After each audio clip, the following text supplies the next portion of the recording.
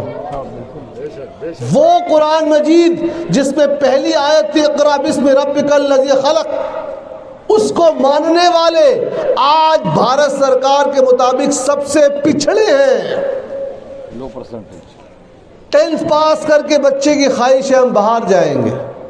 یاد رکھیے، آپ نے گلوبلائزیشن کیا ہوتا ہے نہیں پڑھا ہوگا. اگر آپ نہیں پڑھے تو جان لیجئے by 2030 there is a process called Saudiization in which they will not be allowing any outsider to work as a white collar job. You will be invited to work only as a blue collar worker. آپ کسی بھی officer level کے لیے وہاں نہیں جا پائیں گے، اور اگلے 20 سال میں آپ مزدور میں بھی نہیں جائیں گے. تو یاد رکھیے، ہم وہاں جانے کو منع نہیں کہہ رہے، جائیے، لیکن وہاں جانے سے پہلے یہاں اچھی تعلیم حاصل کر کے جائیے. اور خانقاہ مارانہ شریف کا پیغام ہے، آدھی روٹی کھائیے، بچے کو پڑھائیے. اپنی بریانی کو کم کیجئے، اپنے مہنگے کپڑوں کو کم کیجئے، اپنے موبائل بل کو کم کیجئے، اپنے بچے کی تعلیم کے اوپر پیسہ لگائیے. دیکھیے اس کو اچھی تعلیم مل رہی ہو، وہ اردو بھی سیکھ رہا ہو، وہ انگلش بھی سیکھ رہا ہو، اس کو سائنس بھی آتی ہو، اس کو میتھ بھی آتی ہو، تب تو ہماری امت میں تبدیلی آ سکتی ہے. ایک بار درود شریف پڑھ لیجئے. جزا اللہ عنا سیدنا محمد صلی اللہ علیہ وسلم صلاۃ و سلام علیک یا رسول اللہ صلی اللہ تعالی علیہ وسلم. آپ دیکھیے، آج سے 6 سال پہلے، صرف 6 سال پہلے، جس جاپانیز سائنٹسٹ کو نوبل پرائز ان میڈیسن ملا، وہ ہے جاپانیز لیکن اس نے سٹیزن شپ امریکہ کی لے لی ہے. وہ کس لیے ملا؟ اس نے پتہ لگایا کہ انسان اگر سال میں 30 دن بھوکا رہتا ہے تو اس کے سیلز اپنی امپیورٹیز کو باہر نکالتے ہیں جو اس کی صحت اور عمر کے لیے اچھا ہے. اللہ 1400 سال پہلے اللہ تبارک و تعالیٰ نے قرآن مجید میں رمضان المبارک میں آپ کو روزے رکھنے کا ہم کو حکم دیا گیا ہے. آمین آمین. ہم اس پہ عمل نہیں کرتے ہیں. دوسری مثال لے لیجئے، حضور علیہ السلام جب بستر میں آرام فرماتے، بخاری شریف کی حدیث ہے، انبیاء علیہم جب آرام کرتے ہیں تو ان کی آنکھیں بند ہوتی ہیں لیکن ان کا دل اللہ تعالیٰ کی طرف متوجہ ہوتا ہے. تو حضور علیہ السلام جب اپنی بستر شریف میں آرام فرماتے تو اپنا بائیں طرف کو اوپر رکھتے, دائنی طرف منہ کر کے سوتے, اور بائیں طرف جس طرف دل ہوتا ہے وہ اوپر کی طرف ہوتا. آج پڑھیے, ریسرچ کیجئے, اچھی ریسرچ کیجئے, گوگل ریسرچ مت کیجئے, یونیورسٹی جوائن کیجئے, سائنس کی تعلیم حاصل کیجئے. سائنس کہتی ہے کہ اگر آپ بائیں جانب کو اوپر کر کے سوئیں گے تو آپ کے دل پر کم پریشر آئے گا, وہ آپ کے لیے زیادہ بہتر ہے. بے شک. آج سائنس کہہ رہی ہے ماں کا دودھ بچے کے لیے سب سے مفید غذا ہے. اگر آپ نے کلاس 10 تک بھی پڑھا ہوگا تو معلوم ہوگا 1400 سال پہلے اللہ تعالیٰ نے قرآن مجید میں ماں کے دودھ کو پلانے کا حکم دیا.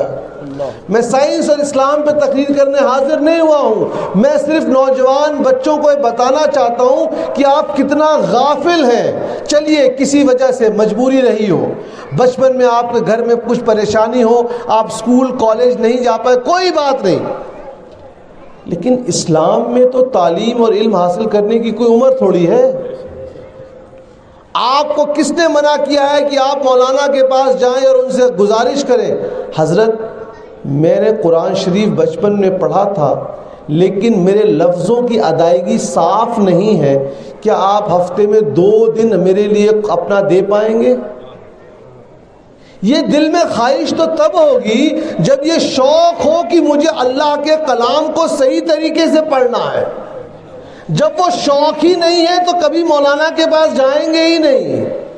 لیٹسٹ موبائل فون ہوگا لیکن یہ نہیں کہ میں کم سے کم 5 سورتوں کو اور اتحیات کو صحیح یاد کر لوں کہ کم سے کم میری نماز صحیح ہو جائے. آپ 55 سال 60 سال کے ہو گئے ہوں تو کیا ہوا, آپ کو اپنے علاقے کے مولانا عالم دین حافظ صاحب سے پڑھنا ہے, ہاتھ پکڑ کر ان سے جو نذرانہ ہو, محنتانہ ہو, ان کو ہدیہ ہو دے کر اپنے قرآن کو درست کرنا ہے. کیونکہ تبدیلی صرف میری تقریر کرنے سے نہیں آئے گی. اللہ تعالیٰ کو جو پسند ہے وما خلقت الجن والانس الا لیعبدون, اللہ تعالیٰ نے جن اور انسان کو پیدا کس لیے کیا؟ عبادت کے لیے پیدا کیا. ہم دیکھیں کیا ہماری عبادتوں میں کمی ہو رہی ہے کہ اضافہ ہو رہا ہے.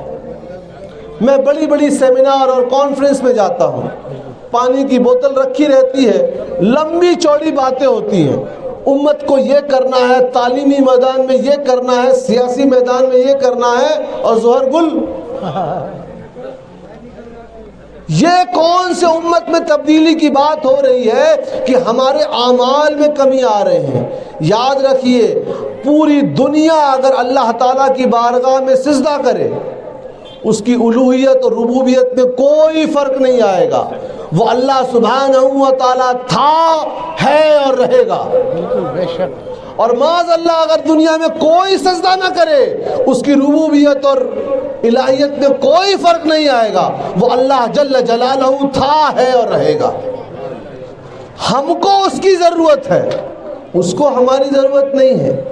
اور اللہ تعالی ہم سے کتنی محبت فرماتا ہے. بخاری شریف کی حدیث ہے, صحابہ اکرام کسی جنگ سے واپس آئے تو ایک عورت نے اپنے بچے کو دیکھا اور اس کو گلے سے چپکا لیا. حضور علیہ السلام نے فرمایا کیا یہ ماں کبھی یہ چاہے گی کہ اس کا بچہ آگ میں جائے؟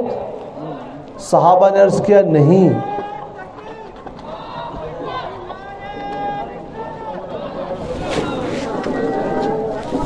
بیٹھو بیٹھو بیٹھو بیٹھو جی, بیٹھو آتے آتے آپ بات ہو رہی تھی.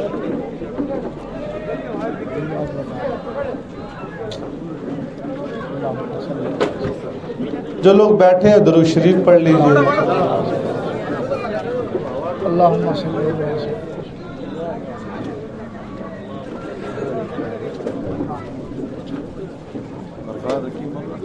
لوگ کھڑے ہو گئے نا, مجھے اصل میں اس طرح تقریر کرنے کی عادت ہی نہیں ہے. میں پروفیسر ہوں, میں سکون ہوگا تبھی میں نہیں بول سکتے. آنے دیجیے ان کو, آنے دیجیے.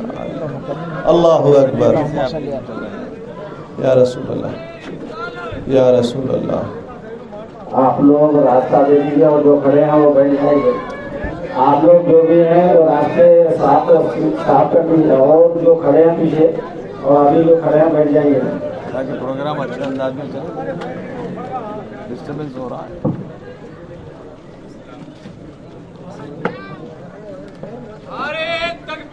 اللہ اکبر، نعرے تکبیر، اللہ اکبر، نعرے رسالت، یا رسول اللہ، نعرے رسالت، یا رسول اللہ، نعرے تکبیر، اللہ اکبر، نعرے تکبیر، اللہ اکبر، نعرے رسالت، یا رسول اللہ، نعرے رسالت، یا رسول اللہ.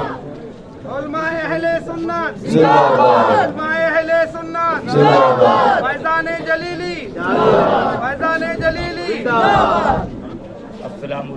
وعلیکم السلام ورحمۃ اللہ.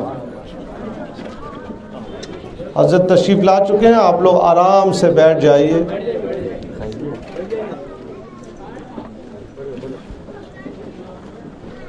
اللہم صلی علی بیٹھ جائیے. بیٹھ کر ایک مرتبہ درود شریف پڑھ لیجیے. اللہم صلی علی آئیے. جز اللہ عنا سیدنا محمد صلی اللہ علیہ وسلم.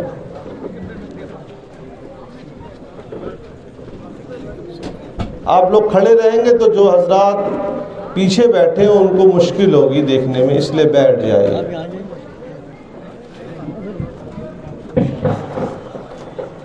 بیچ میں کرسی خالی ہے یہاں ایک.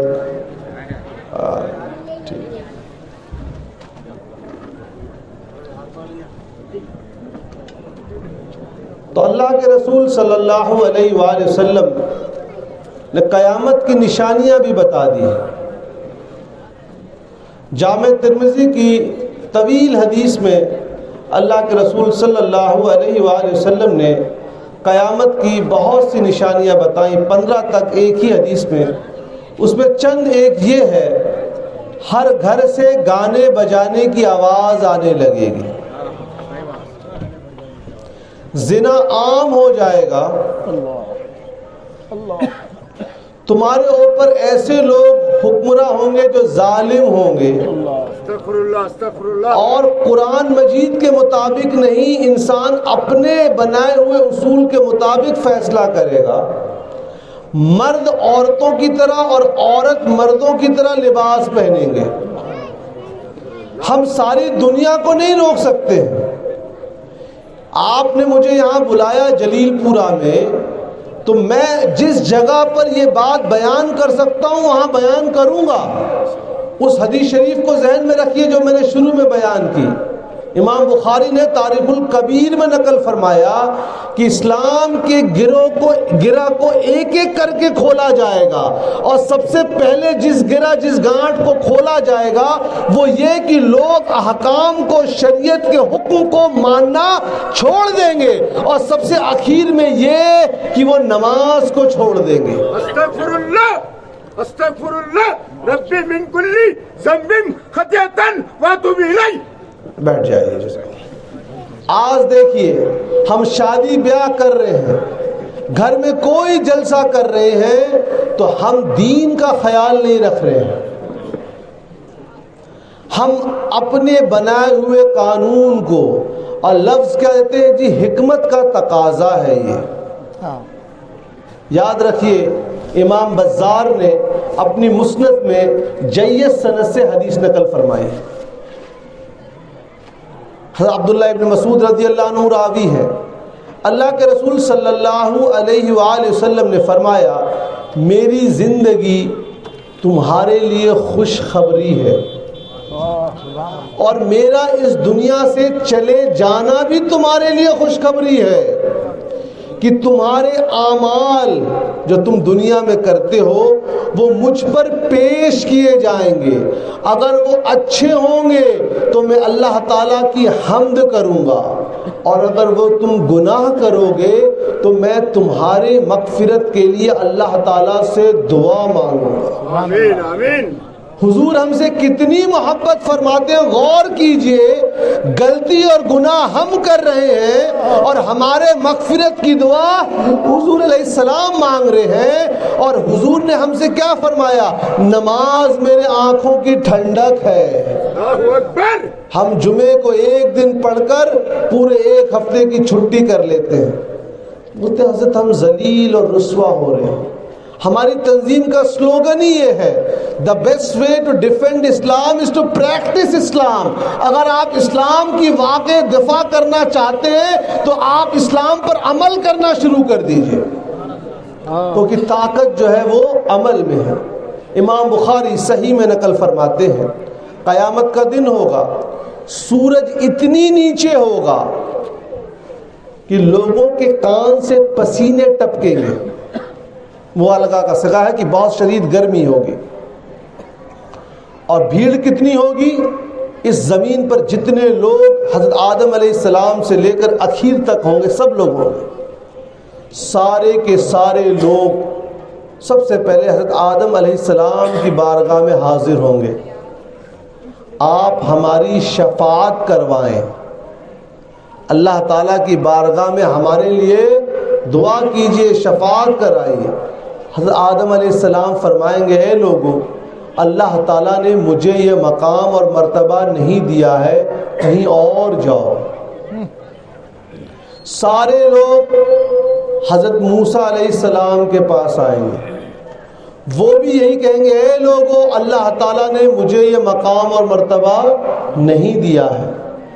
پھر آخر میں لوگ حضرت عیسیٰ بن مریم علیہ السلام کے پاس آئیں گے، وہ فرمائیں گے، اے لوگوں، اللہ تعالیٰ نے یہ مقام اور مرتبہ صرف اور صرف محمد مصطفیٰ مجتبیٰ رسول اللہ صلی اللہ علیہ وآلہ وسلم کو دیا ہے، ان کے پاس جاؤ۔ حضور ہماری شفاعت فرمائیں گے، کرائیں گے، اور اس کو شفاعت کبریٰ کہتے ہیں، کہ جب حضور شفاعت کے اس دروازے کو کھول دیں گے، اس کے بعد دیگر انبیاء علیہ السلام اور صدیقین اور شہدائے دین، اور جامع ترمذی کی حسن حدیث میں ایک حافظ قرآن اپنے خاندان کے 10 لوگوں کی شفاعت کرا پائے گا۔ تو آپ کوشش یہ بھی کیجئے کہ اپنے بچوں کو اسی مدرسے میں داخلہ کروا کر ان کو حافظ قرآن بھی بنائیں۔ قیامت کو آنا حق ہے، کب آئے گی نہیں معلوم، نشانیاں بتائی گئی ہیں، لیکن موت کے بارے میں نہیں معلوم کہ یہ سانس ہے، اگلی سانس رہے گی کہ نہیں آئے گی، اس لیے موت کی فکر کرنی چاہیے۔ امام غزالی رحمۃ اللہ علیہ احیاء میں بڑی اچھی بات لکھتے ہیں، احیاء العلوم میں فرماتے ہیں، جب انسان کا دل اتنا کالا ہو جائے کہ اس کے دل سے دنیا کی محبت ختم ہی نہ ہو، اور موت کا ذکر کرنے سے بھی لذت ختم نہ ہو، تو کہتے ہیں آخری طریقہ یہ ہے کہ وہ تنہائی خلوت اختیار کرے، کام کھانا چھوڑ دے اور اپنے دل کی گندگی کو صاف کرے۔ حضور علیہ السلام نے فرمایا، انسان کے دل میں گوشت کا لوتھڑا ہے، اگر وہ پاک و صاف ہے تو جسم پاک اور صاف ہے۔ کیا ہم نے کبھی اس لوتھڑے کو صاف کرنے کی کوشش کی؟ امام غزالی فرماتے ہیں، انسان کو تکبر گھمنڈ کن وجوہات پہ ہوتا ہے؟ پہلا فرماتے ہیں خوبصورتی، ہماری نیلی آنکھیں ہیں، کچھ لوگوں کو ہوتا ہے۔ دوسری فرماتے ہیں حسب و نسب، ہم فلاں خاندان کے ہیں، ہم فلاں کی اولاد ہیں، وغیرہ وغیرہ۔ تیسری فرماتے ہیں دولت، ہم کروڑ پتی ہیں۔ چوتھی فرماتے ہیں طاقت، کچھ بچے ایسے ایسے آپ نے دیکھا ہوگا، اپنے ہاتھ کو ٹائٹ کر کے چلتے ہیں، کعبہ شریف میں جائیے تو ہاتھ بھی ایسے مانتے ہیں۔ اور پانچواں فرمایا علم، اور پھر فرمایا علم کی وجہ سے جو تکبر آئے اس کا علاج سب سے مشکل ہے۔ تو ہم لوگ چونکہ اہل تصوف بھی ہیں، خانقاہوں سے بھی ہمارا تعلق ہے، صرف عرس منا لینا تصوف سے جڑے ہونے کی دلیل نہیں ہے۔ اس قرآن شریف کی آیت کو ہمیشہ ذہن میں رکھیے، یوم لا ينفع مال ولا بنون الا من اتى الله بقلب سلیم۔ قیامت کے دن اللہ تعالیٰ آپ کے مال و دولت اور بیٹوں کو نہیں دیکھے گا، کس کو دیکھے گا؟ آپ کے صاف، ہمارے صاف دل کو۔ اس دل کو صاف کرنے کے لیے ہم کیا کرتے ہیں؟ کیا ہم ذکر کرتے ہیں؟ نہیں کرتے ہیں۔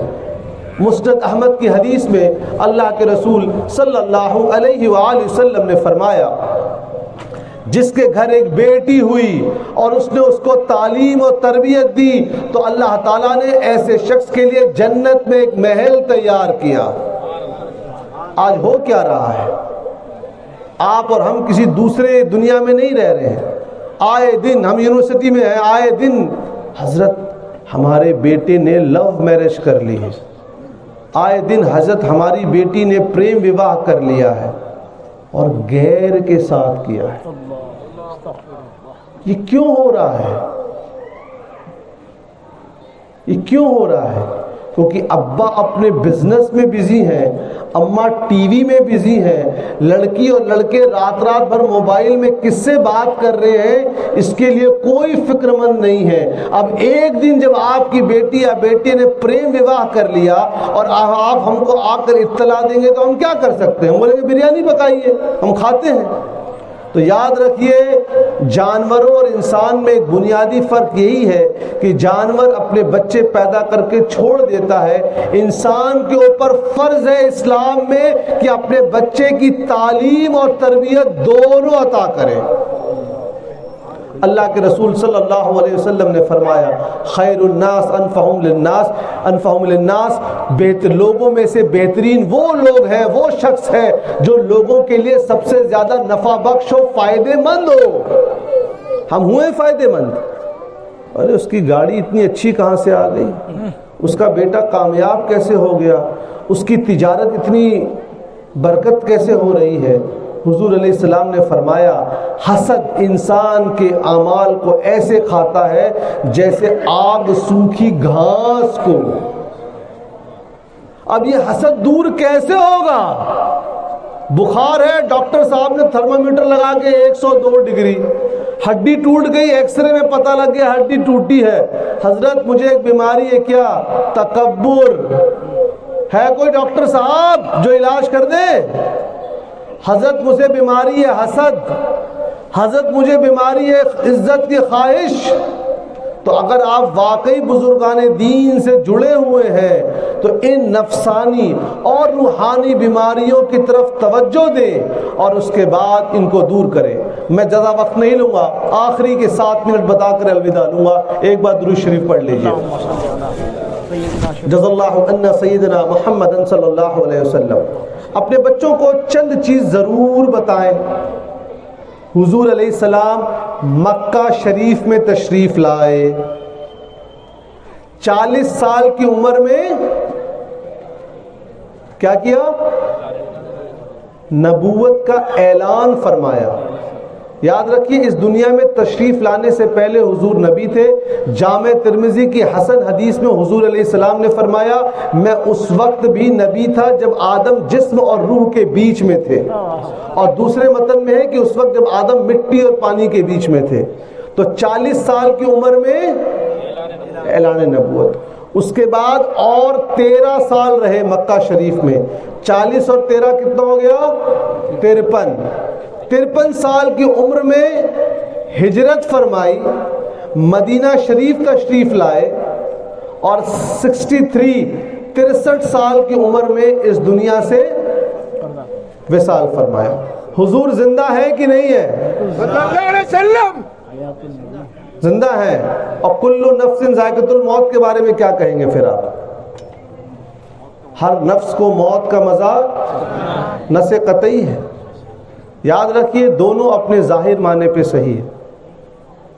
امام بیہقی نقل فرماتے ہیں حیات الانبیاء فی قبورہم میں، خود اللہ کے رسول صلی اللہ علیہ وآلہ وسلم کی حدیث ہے، الانبیاء احیاء فی قبورہم یصلون، انبیاء اپنی قبروں میں زندہ ہیں اور نماز پڑھتے ہیں۔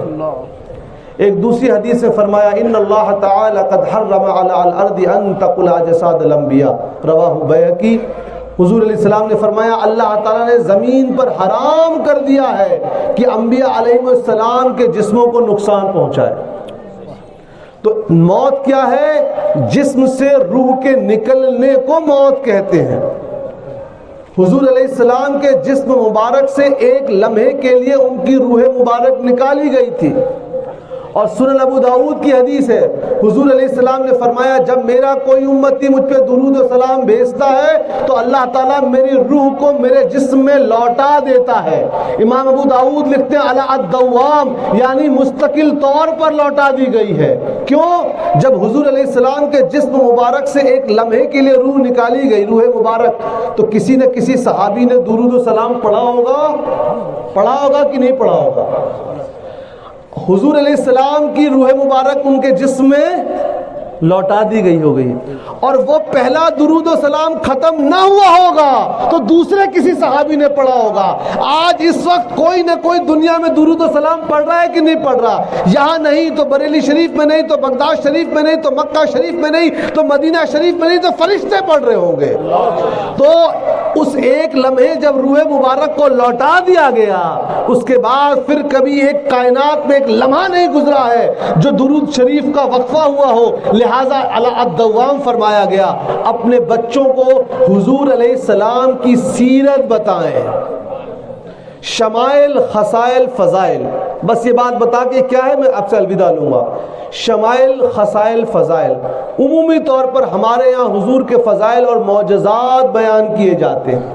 بیان کیجئے، ضرور بیان کیجئے۔ آپ بتائیے جامع ترمذی کی صحیح حدیث، حضور علیہ السلام کی بارگاہ میں ایک عرب بدو حاضر ہوا اور جو اسلام نہیں لایا تھا، کہا اگر آپ مجھے کوئی معجزہ دکھائیں، کچھ ایسی چیز دکھائیں جو میرے عقل کے باہر ہو تو میں اسلام قبول کر لوں گا۔ حضور علیہ السلام نے فرمایا جاؤ کھجور کے درخت میں جو پھل لگا ہے اس کو حکم دو کہ تم کو محمد الرسول اللہ نے بلایا ہے۔ صلی اللہ علیہ وسلم۔ اس بدو نے جا کر کہا، وہ گچھا چل کر حضور کی بارگاہ میں آیا۔ تو معجزہ بتائیے، آپ فضائل بتائیے، شمائل بھی بتائیے کہ حضور کے بال مبارک کندھے تک تھے، ان کا رنگ مبارک کیسا تھا، زلفیں کیسی تھی، کیونکہ جس کو جس سے محبت ہوتی ہے وہ اس کے بارے میں جاننے کی کوشش کرتا ہے۔ اور خصائل بتائیں، سب سے ضروری حضور علیہ السلام نے بچوں کے ساتھ کیسے برتاؤ پیش کیا، بوڑھوں کو کیسے عزت دیا، خواتین کو کیا حقوق دیے ہیں، جانوروں کو کیا حقوق دیے ہیں۔ یاد رکھیے دین آپ کے گھر میں اپنے آپ نہیں آئے گا، علم لدنی کا انتظار نہ کرے، علم حاصل کرنا ہوگا، وقت دینا ہوگا، وقت دیں گے تو علم حاصل ہوگا۔ اللہ تعالی ہم سب کو کہنے سننے سے زیادہ عمل کرنے کی توفیق عطا فرمائے، آمین۔ انشاءاللہ زندگی رہی، وقت رہے تو آپ کے یہاں پھر حاضر رہوں گا۔ وجزا اللہ عنا سیدنا محمد صلی اللہ علیہ وسلم۔ السلام علیکم ورحمۃ اللہ وبرکاتہ۔ جو نوجوان بچے ہیں جن کو لیکچر سننا ہے وہ انٹرنیٹ گوگل پہ میرا نام ڈال دیں گے، ڈاکٹر سید فضل اللہ چشتی، آپ کو انگلش اور اردو میں 1000 کے قریب لیکچر مل جائے گا۔ Common civil codes, uniform civil code, citizenship bill, human rights, personality development, اصول التفسیر۔ اس کو سنیں، سن کر مناظر بننے کی کوشش نہ کریں، سن کر عمل کریں۔ السلام علیکم۔ سبحان اللہ، بہت خوب، ماشاء اللہ، اللہ سلامت رکھے۔